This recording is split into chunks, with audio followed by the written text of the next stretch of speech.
Halo Sobat BMKG, senang rasanya saya Nurul Izzah Fitria kembali menyapa Sobat dalam program update perakiraan cuaca untuk wilayah Indonesia yang berlaku untuk hari Senin tanggal 26 Mei 2025. Mari kita simak informasi selengkapnya.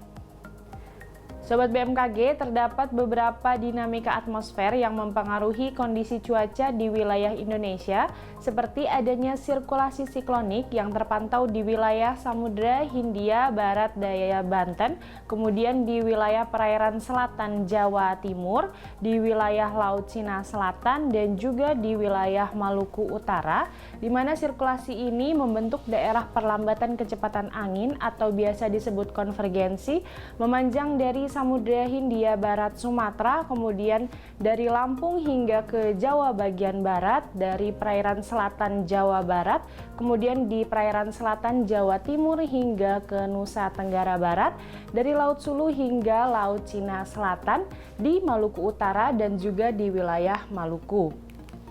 Selain itu, daerah pertemuan angin atau biasa disebut dengan konfluensi terpantau di wilayah Aceh, kemudian di Sumatera Selatan dan di sekitar Laut Sulu. Kondisi tersebut mampu meningkatkan potensi pertumbuhan awan hujan di sekitar wilayah konvergensi ataupun konfluensi tersebut.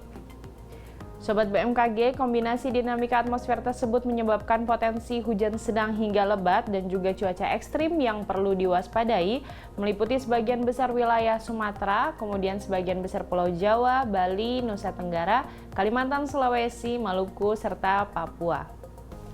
Kita beralih ke perakiraan tinggi gelombang laut yang disebabkan oleh peningkatan kecepatan angin permukaan hingga mencapai lebih dari 25 knot terpantau di wilayah Laut Andaman dan juga di wilayah Samudra Hindia Selatan Jawa yang mampu meningkatkan ketinggian gelombang di wilayah perairan tersebut.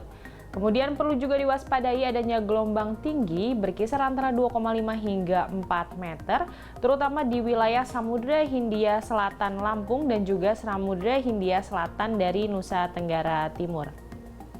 Selanjutnya kami sampaikan untuk perakiraan cuaca signifikan di beberapa kota besar wilayah Indonesia, seperti Kota Medan berpotensi terjadi hujan ringan, kemudian di Kota Jakarta terdapat potensi hujan dengan intensitas sedang. Beralih ke Kota Bandung, perlu diwaspadai adanya potensi hujan dapat disertai petir. Kemudian untuk di Kota Surabaya berpotensi terjadi hujan ringan. Di Makassar dan juga di Jayapura juga berpotensi terjadi hujan dengan intensitas ringan. Untuk kota-kota besar lainnya, mari kita simak informasi selengkapnya. Kita awali dari Pulau Sumatera. Untuk Kota Tanjung Pinang, cuaca umumnya berawan, kemudian di Pekanbaru dan Banda Aceh secara umum berawan tebal, dan untuk di Kota Padang, cuaca asap ataupun berkabut, sementara itu di Kota Medan terdapat potensi hujan dengan intensitas ringan. Masih dari Pulau Sumatera, untuk Kota Bandar Lampung dan Pangkal Pinang secara umum terdapat potensi hujan ringan, sementara itu di Bengkulu berpotensi terjadi hujan sedang. Kemudian perlu diwaspadai bagi sobat yang berada di Kota Jambi dan juga Palembang terdapat potensi hujan petir. Dari Pulau Sumatera kita beralih ke Pulau Jawa. Untuk Kota Serang dan juga Surabaya terdapat potensi hujan ringan. Kemudian di Jakarta dan Semarang berpotensi terjadi hujan sedang. Sementara itu di Kota Bandung dan Yogyakarta perlu diwaspadai karena terdapat potensi hujan dapat disertai kilat maupun petir.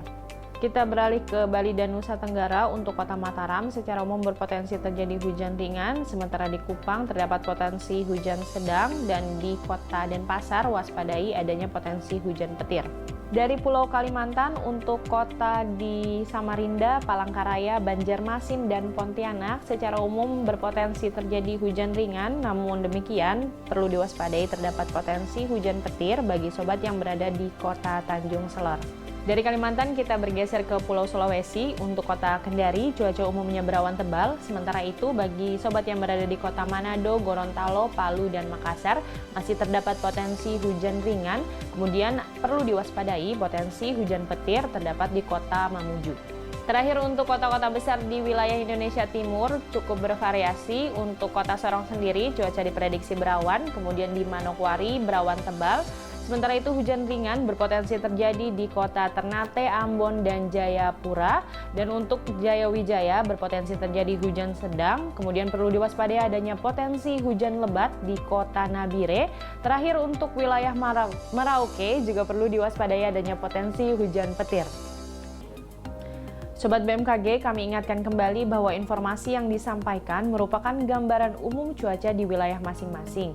Untuk mendapatkan informasi cuaca yang lebih spesifik dan juga terkini setiap 3 jam, Sobat dapat memantau di aplikasi Info BMKG yang tersedia di App Store, Play Store, atau kunjungi website kami di www.bmkg.go.id atau dengan follow sosial media kami di @infobmkg. Demikian informasi yang dapat kami sampaikan. Terima kasih atas perhatian Anda dan sampai jumpa kembali.